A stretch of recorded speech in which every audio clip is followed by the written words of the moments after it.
A to the K. A to the K. A to the K.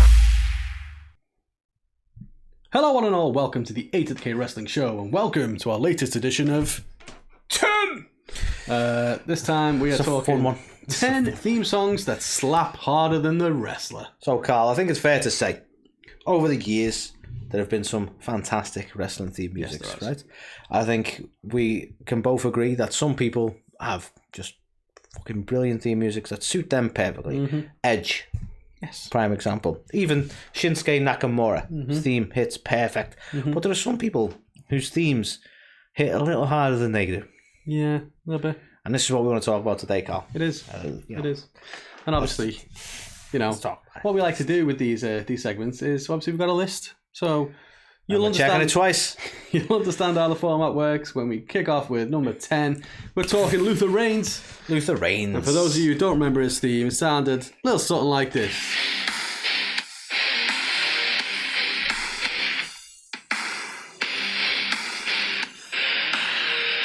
You getting Chuck Palumbo vibes, or is that just me? A little bit. Like this bit though as well. Yeah. So, yeah, that's Luther Reigns. So, this is not to say anything about any of the wrestlers we're talking about today. Luther Reigns had bags of potential. But when you consider how over he was as a wrestler, his theme was considerably more over. And Yeah. I think that's why he makes the list. He's one of those where he had, you know, they tried to present him as a badass, and his music definitely said badass. But then when he came out and he was just involved in, And it was just bad. yeah, and a bit of an ass. But no, obviously he was involved in a lot of good stuff. Obviously with our former guest Joey Giovanni and a lot of those kind of segments, but it just never worked out for him, unfortunately. He was also in the movie Girl Next Door. Well, I did not know that. So there you Who go. was he in that? I'm assuming not the girl next door. He was in like the nightclub. I think it was called Mule. Mule. Obviously, Went on to play Mule. that's what they should have done. They should have brought him in as Mule, Mule. and then maybe he would have kicked harder. Hey! So yeah, coming in at number 10, our pal, not the cousin of Roman Reigns. no, Luther no. Reigns. Luther didn't have the same reign. So you get the concept now, Yeah, right? you on get board? the concept. Yeah. Okay. So coming in at number 9. Ooh, controversy. You want This is a bit of a hot take, this one. It is a bit. Right, I know people love Bobby Roode. Right? But do they love him for this? We'll have to give this a minute as well. Wait. I think we timed that quite nicely. So yeah. So, hear me out. Super talented dude. I certainly, when you look at his main roster run, the theme definitely slaps harder than what he's had so far. But even in NXT, as popular as he was, and as talented as he is, I think people enjoyed the theme way more than they ever enjoyed the Man in the Ring. Yeah. It's a fascinating one because This is where obviously it's difficult, isn't it? Because there's no disrespect to the wrestler. yeah, We're talking about the theme just surpassing them a little bit. I think it's potentially due to how it was handled in WWE more than anything. So obviously anyone who follows us on TikTok, we do our little face morphing videos and stuff. Did one about Bobby and Patronising your own stuff. There's a little face you know, it's one of those little face morphing things. But did one about Bobby, and the comments were overwhelmingly positive about Bobby, but overwhelmingly negative about his run in WWE. Which is fair, because they haven't, especially on the main roster. I know I keep saying that, but NXT champ, super over in NXT, did really well. Bring him to the main roster, sort of tag teamed with Ziggler. That kind of fizzles out. Don't even know what he's doing right now, for instance. So Well, I think he's injured, unfortunately. And you've got to wonder that doesn't help. when he comes back. I'm guessing he's a Triple H guy. Maybe. You know, so will Triple H bring back the glorious one? Do you think? Alright, curiosity. Do you think? Like, he's been out. He's never been big on the main roster. Roman Reigns retains the title. That music hits. Do you think that would be a hit? Do you think people would pop? Or do you think it's like, nah, we don't know who this guy is? Do you think you could sell that story? For Roman Reigns? Yeah. Like, literally, Roman wins. He's, title above his head. Like at Mania. Well, let's not say Mania. That's probably a bit much. But Roman's celebrating. No one can stop him. He's unbeatable. He's got his titles. That music hits. Yeah. Would you accept that as a legitimate contender? Is he over enough for that? I don't know whether it's going to harm Cody Rhodes more than it probably should do, but maybe not for Roman, but maybe yes for Cody. Does that make sense? Okay. Is that wrong to say? Is that biased to say? Well, then it's a battle of the theme music, surely. Well, yeah. Gloriousness in my soul. But yeah, I don't know. For Roman, but I don't think Bobby would be quite the contender, but I could see him and Cody doing something, having a program that works. Do you know what I mean? So just can't see it with Roman. Yeah. I think Cody had mentioned his dad. Yes, absolutely. He does every single time. So yeah. Okay. Number 9, Bobby Roode. Coming in at number 8, Anthony. You know who it is, and I'm sorry, but it's about to get funky up in here.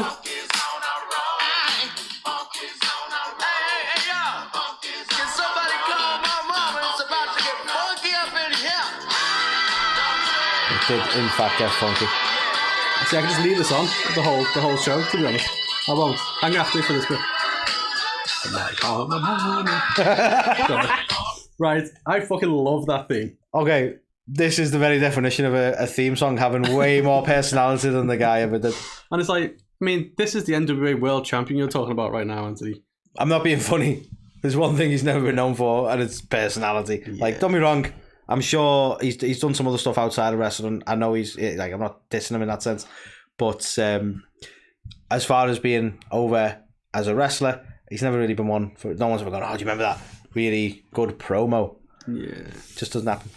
No, I think he's a fascinating one. He's never really, if he's tried to play like the big, angry, mean character, it's just very generic, isn't it? I think that's what he's doing now in NWA. Yeah, and it's like, you know, that you get millions of them all the time. This was a bit of a display of fun. Yeah, and people might say, oh, it's just, they tried to just rip off Rikishi or something, you know what I mean? Big guy, he likes to dance. Okay. But I don't know, he had... Any dancing big guys, just the way he's trying to rip Rikishi. He had something, I think, with the whole Funkasaurus thing. And obviously, Funkadactyls, I mean, that's how Naomi made her debut. Do you not think the aesthetic was, like, it was more about the aesthetic than it was him? Like, you could have literally put anyone in that and it would have been the same result. Do you think he added anything to it, or just all due respect to him? I think to be a Funkasaurus, you have to at least have the size. Maybe not. Well, let's say you had it. Let's say I don't think Drake Maverick. Not to be random about this, but let's say you had Big Show, the exact same gimmick. Oh, it could work with Big Show. Yeah. So, like, the removable element here is the guy, isn't it? It is, yeah. Unfortunately. And you can say the same about obviously everything else about the guy. Unfortunately, other than his music, obviously he never had a great match. He never had a whole lot of personality other than him dancing to this song. And my God, he had a good theme music. Well, exactly. If you would have changed the theme music and he came out dancing, would it have had the same effect? I'm not sure it would. Well, let's try. Well, we should find a clip of him coming out dancing and we'll put something else with like, yeah. Like Radiohead's Creep, just to see how it works. Imagine if it hits really hard and it's like we're just onto something. But yeah, so definitely coming in number 8, it's got to be Brodus Clay. Brodus Clay. The Funkasaurus. Well, Tyrus does, he's known now. So this next one, can we include Stables? I don't know. We have to, but surely. I feel like we should, based on this banger.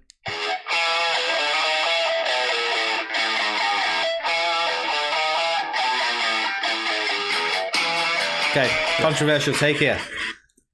I think that was better than NWO's. I know NWO's is iconic. Right? Wow, that is a hot NWO's take. NWO's is iconic. That is a hot take. Wow. Okay.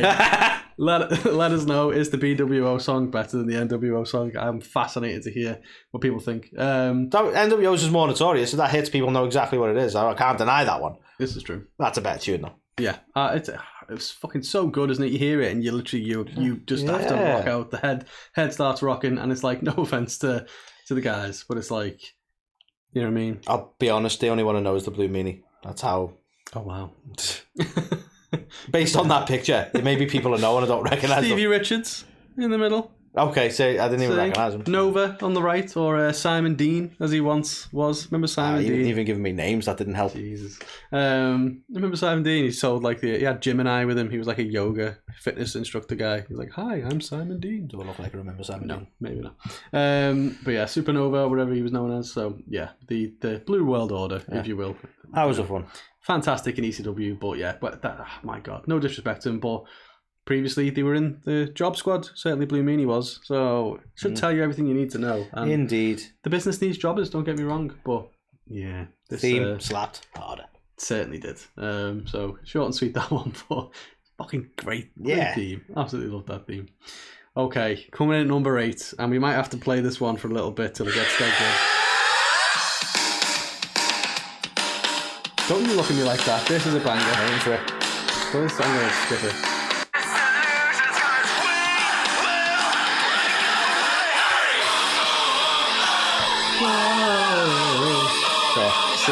See? Better than he deserves. Exactly. And do you know what is so disappointing as well? I was proper hyped for Adam Rose when he debuted. I thought that's a fucking cool, different, quirky character that we haven't seen before. I think they ruined him when they put him in that. What was that stable he had with? Oh god, is that the Undateables or whatever the fuck they were called? Why wasn't it called that? What were they called? I can't remember. It's like the modern day Job Squad. What were they called? They weren't called the B Team, were they? They had something. Might have been, yeah. No, but they had a name that they tried to give themselves, and I can't remember what it was. Now it was something. I can't remember. Did it have Bo Dallas in it as well? It had Bo. It had Curtis. It had Adam Rose. Because you remember when they were like, well, the New Day stuff's working, so what we're going to do is we're going to let you kind of go off script and do your own thing. And that did not work. Like, not even slightly. No, it didn't. And one of the reasons was this fucker, yeah. But to be fair to the guy, like, I thought he had all the potential in the world. I never saw him as, like, apparently his previous gimmicks were even better, like Leo Kruger and stuff like that. He's meant to be awesome, but I only saw him as Adam Rose, and I don't know what it was, but, like, people were comparing him to, like, could he be the next Shawn Michaels? And surprisingly, I like the guy, so I was like, no. no, he couldn't be. But could he be the next obnoxious, self-involved asshole? Basically, yeah. So it's not the best thing to paint yourself with, but I don't know. I definitely saw him going places, and I think unfortunately they leaned a bit too heavily into his little entourage that he had and the fucking bunny. Do you know what I mean? Was that before he became Bad Bunny? All this time. So I don't know, but definitely a fucking banger of a song. Yeah, Jesus, way better than he deserved. Like it's like this might be one of those songs which I'm gonna have to Google it. I'd actually. And welcome to another edition of Anthony Googles Things. It's gonna bug me until I know what their faction was called. I'm sure they were called the B Team. I think. Nah, there was a B Team. I don't think that's what I'm thinking of. I think you smashed it. Nah. But yeah, this song I would happily just have as part of one of my playlists, just in the shuffle. Really? You'd listen to it as a song? I would. It's that good. You have to just rock out to it. Did you really just rhyme then? Maybe. I would. It's that good. Well, maybe I wouldn't have to, come just up with keep vamping, man. Filler just materials keep vamping. If you could learn how to Google. Look, all I'm saying is, right? Come on. There's so much pressure now. Stop pressuring me, Carl. It's in time order. Scroll until you see. Social outcasts. They were called the social fucking outcasts. Okay. So it was actually quite shit, right. as it turns out. Yeah. So was he part of the B Team then, or was that a different team altogether? I think the B Team was actually just Bo Dallas and Curtis Axel. Correct me if I'm wrong. Right. So I'm not Googling that because we just wasted enough time there. Yes, we did. We really wasted some time Googling. So yeah, Adam Rose and the Bunny come in at number 6. Coming in at number 5, Anthony. I fucking love this, right? So this was on WWF The Music Volume 2, I think it was, right? Carl needs glasses. Yeah, shut up.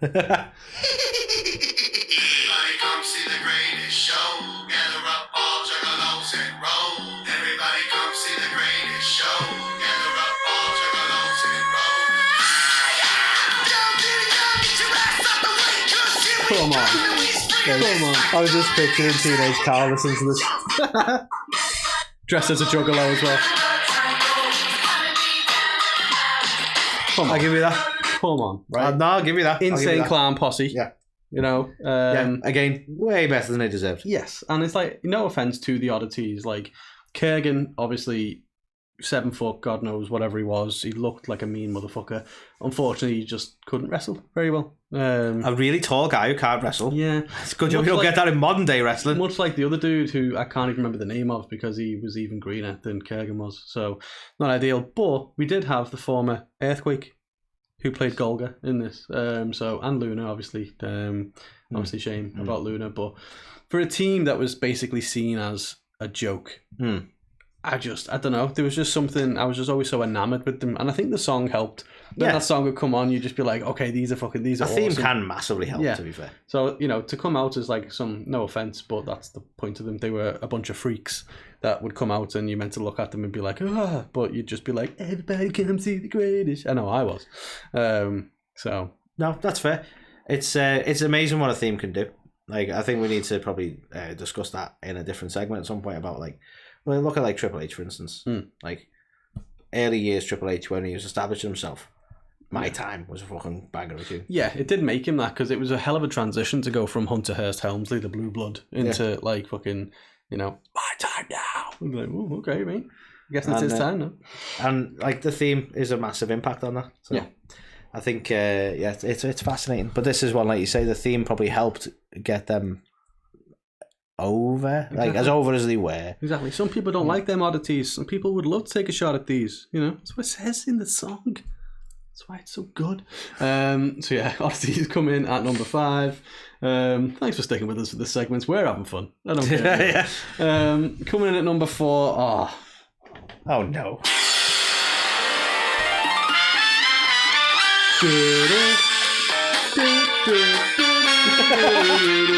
Which is better, guys? The real one or Carl's version? But listen.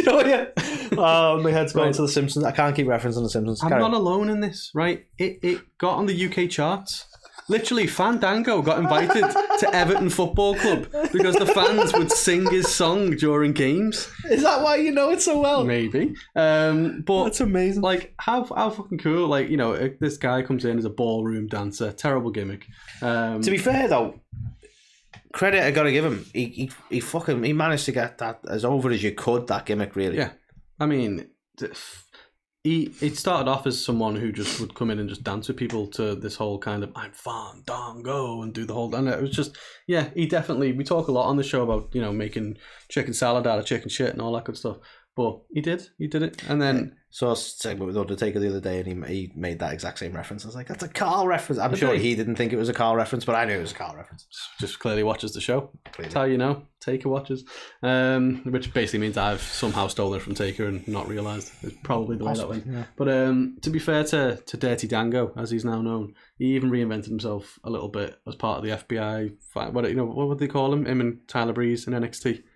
They had a tag team for a bit. Don't go and Google it if you don't know. Just say you don't know. But they used to do that little thing as well, didn't they? Where they'd go around trying solving mysteries and stuff. Yeah. What were they called? Fuck it. Yeah. Carry on. But so yeah, that song is a bang. It's one of them. It suits him and the gimmick perfectly. Yeah, but it's you'd never ever in a million years think that you'd be bopping away to a ballroom dancing inspired song, would you? Because I know I do. So please let me know I'm not alone. Let me know you guys. Sing it again, Carl. Dude. So this next one, coming in number 3, Maven. Yeah. Now, obviously inspired by the reality show he won in Tough Enough. Correct me wrong. Was this the theme for Tough Enough? It was Tough Enough. This is the theme for Tough Enough. You stupid son of a bitch. Cable Guy references. But nice. Yeah, so obviously it was the theme tune to the show, and then they decided to make it a theme song. But anyone who doesn't remember it,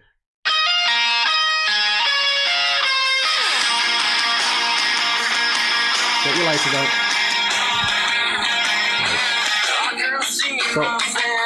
Awesome, right? So it's a few minutes, guys. But awesome theme. This guy must be amazing. Then he just gets absolutely battered by the Undertaker. So that he did. But he also eliminated the Undertaker from the Royal Rumble. But he eliminated him and then got absolutely battered. It unfortunately wasn't the greatest of runs, was it, for old Maven? But... Sadly not. And again, this is where it's no disrespect to Maven, but that theme hit way harder than his career did, and sadly that's what this game's about. Yeah, it is a shame. I think it was just more of a personality thing for him, because he was definitely the... Well, he didn't have one. Yeah, or lack thereof. But yeah, essentially. But he was obviously the right choice to win it based on his credentials in the ring and the promise he showed in that regard. But just sometimes personality is king, and I think that's the thing that Reedy was just lacking, wasn't he, unfortunately? So sadly. But he definitely wasn't lacking a fantastic fucking theme music. Indeed, that is one thing he had from the off. Certainly from the get-go. So I actually, so you reminded me of number 2, and I forgot this song even existed. I used to listen to this song on repeat. I think I know what it is. So now it's back in my mind all the time. Nobody's gonna stand it. Of course it is. Way too much for this guy. Right. It is. No offense to Zach Gowen, right? But even if he had 2 legs, it would have been way too much. Right? Listen to this song.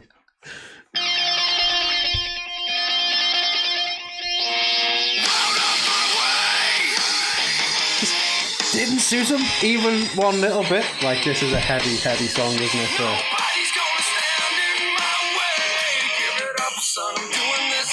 like, what a fucking tune that is.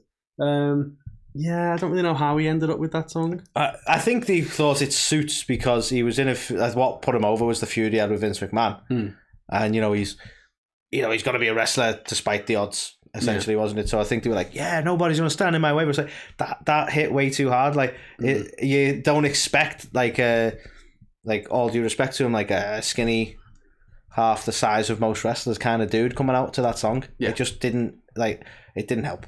No, it did not. It didn't. Also, while he's on the screen and we're going to fucking mention it, I still think they wasted a fucking opportunity here. This guy could have won a Rumble based on the fucking rules. Could you? I would have loved that technicality. Both feet never touched because one of them's still in the locker room. Yeah. Fucking would have loved it. But they didn't do it. To be fair, like, you could have even got, like, he didn't even have to win the Rumble. Maybe he would have come out with, like, his prosthetic and only one leg hit the floor and the heel just suddenly went, like, grabbed his leg and hit the floor with it. It was like, fuck you. Yeah, exactly. But the fact they never referenced the whole rule with the Royal Rumble being both feet must touch, I think that was a wasted opportunity. Yeah, I agree. I concur. But yeah, Zach Gowen, man. Yeah. I believe he's still involved in the wrestling world these days. I'm not too sure. I was going to say I saw a picture of him visiting, I think it was SmackDown. He put on social media. Yeah, they were obviously in his hometown or whatever, and he was back in, like, on the ring with his kids and stuff. So I thought that was nice. He's gone back and stuff because it was a flash in the pan, really, wasn't it, for him? And it's a little bit, yeah. I mean, he got to go into a program with the guy who owns the fucking place. It's not the worst. As far as flash in the pans go, it's a fucking good one. But do you remember that just scumbaggery of Vince McMahon when they were having an arm wrestling contest and he was losing, so he just kicks his leg out from under him? Just such a cunt, wasn't it? Stuff like that though is brilliant. But yeah, also scumbaggery is definitely a word. So. It is now a phrase. Should I say? New T-shirts, I think. Yeah, full of scumbaggery. So can we give an honourable mention because I know what number one's going to be? Go on. And I personally, I don't know if I suggested this or I meant to suggest this, but Nathan Jones. You did mention it, actually, yeah. For Mr. fucking spin kicking and never seen again. He spun his ass right outside of the fucking WWE. Yeah. Right? That theme song was a banger. It was. I think the thing that threw me off was it took about like 10 seconds to actually become a banger because the first part just sounds like a load of frogs just going True. Because it's like, he's the Colossus of Bargo Road. Also, Bargo Road doesn't sound that as intimidating as you think it does. Exactly. It's like, he's a Colossus of Bargo Road. Still one of the biggest bugbears of my teenage years watching that. He comes out of WrestleMania to save the day. Spin kick! And then that's it. To be fair though, you became a massive Nathan Jones mark. I think I was sold on him. This guy was going to be huge. Yeah. He totally fucked it up. He was huge, just had no ability, unfortunately. Totally fucked it up. That was going to be one of the weirdest WrestleMania type matches and stuff. It wasn't even a Mania match, was it? There was something around it. Was it Survivor Series, I'm thinking of, where they had like a team of like Nathan Jones and they had like Matt Morgan on there and they had all these like big fucking massive fellas, A-Train, I know the match I was thinking of was, I can't even remember who was with. It was A-Train and somebody else tag teaming against Undertaker and what was meant to be Nathan Jones. It ended up relatively handicapped until Nathan Jones rocked up at the end. That was the Mania match. That was the Mania one. Yeah. But yeah, I just remember that they went through a phase of having these big fucking massive dudes in there with no real ability. Dudes who can't move. And it was just like, but yeah. And I also thought about Mark Henry as an honourable mention. But I don't want to. Somebody go. Yeah, because somebody go get their ass kicked. It's like, to be fair though, your rendition's like just awesome in so many ways. It's fantastic, Carl. I really appreciate you doing that. Yeah. But it kind of did suit him, to be fair. Yeah, I mean, intimidating dude. The problem is now though is that we've ruined that song for many people because all they ever hear now is someone go get their ass licked on Valentine's Day. So you're welcome. He hasn't even put the whole song out there yet. Yeah. So coming in then at number one. It's not our fault.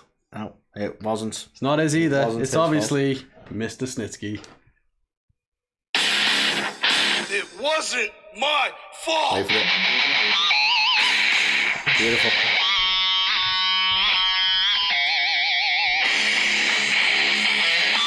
It's just fucking ace, isn't it? Just kicks in it.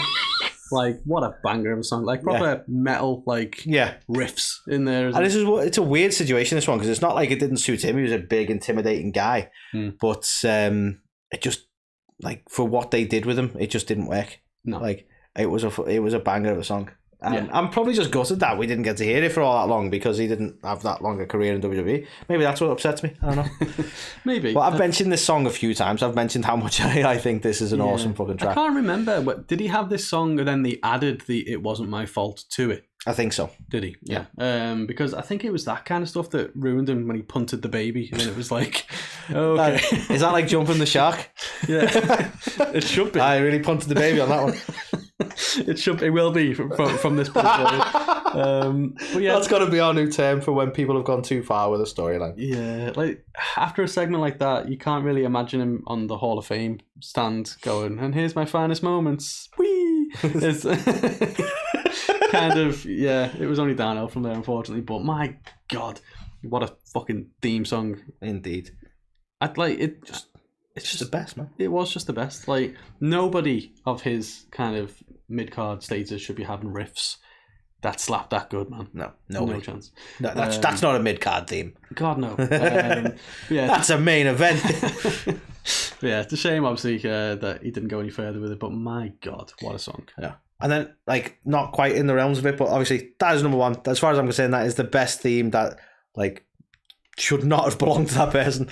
But when you look at like things that almost happened as well, like honourable mention to, and again we've mentioned this so many times, the Union Underground, the Raw theme was meant to be Test's entrance music. Imagine that. That would have slapped way too. Test was a ledge, but that would have slapped way too hard as well. Yeah, definitely should have been Raw's theme.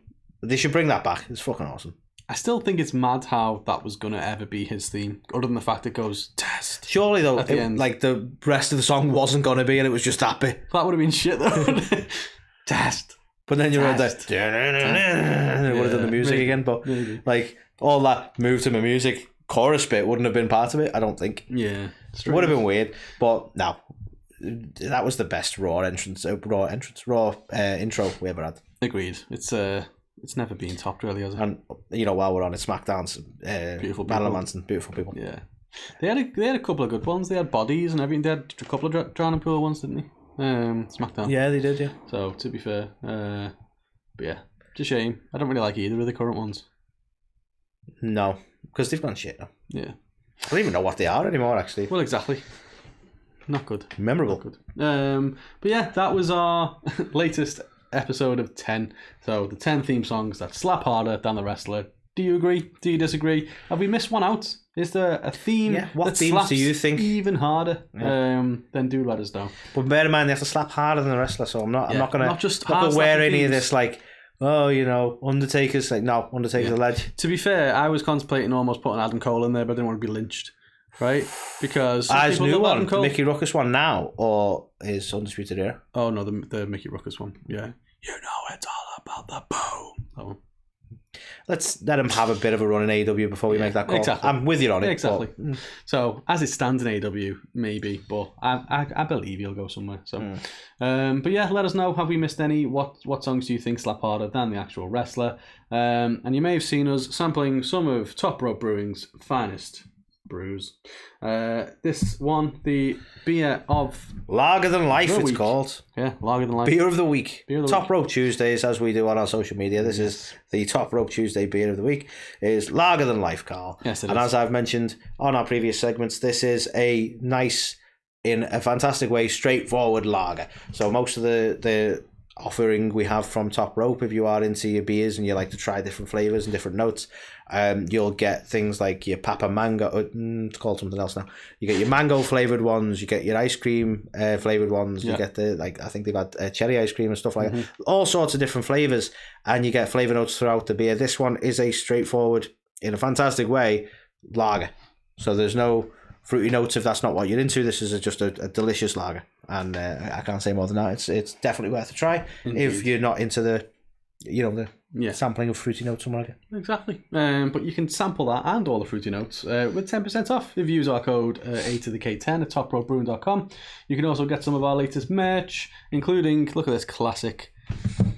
This got the old logo. This is the original Whiskey and Wrestling. There you go. You did it. Okay, Whiskey and Wrestling tee. All of our other tees are on Pro Wrestling Tees, with our latest designs, courtesy of Alt Wrestling Tees, who you can find on Instagram. And Anthony, tell the people about Pro Wrestling TV. No. Okay. Pro Wrestling TV, Carl, is a fantastic 24/7 streaming sort of. You have an app that you can access through your devices. You can get it through your Fire TV and various other TV box Samsung devices TVs and all on that there kind of stuff. They also have a linear cable channel that is available that you can watch wrestling content 24/7, Carl. This includes some fantastic indie promotions. Most recently signed up being MLW, the exclusive home for MLW, I believe. You also have the local lads to us anyway, TNT. You have your New South Pro Wrestling, your AAA, all sorts going on there in the wrestling world. On top of that, you have fantastic talk shows like A2theK Wrestling Show, like What Culture, like Bell to Bells. No, is it Bell to Bells? That one. Yeah. You have Women's Wrestling Army is another great shout for Maria Kanellis's independent wrestling promotion. Just got everything. It's that much stuff. Loads going on. Loads going on. It all. Definitely worth checking out. If you're a wrestling fan, you will find something on there that you thoroughly enjoy. Indeed. And if you are watching us on YouTube, thank you very much for watching. Make sure you hit the subscribe link if you've enjoyed any of the stuff that you've seen. Don't bother with the notification. Subscribe if you don't. Yeah, just do it now.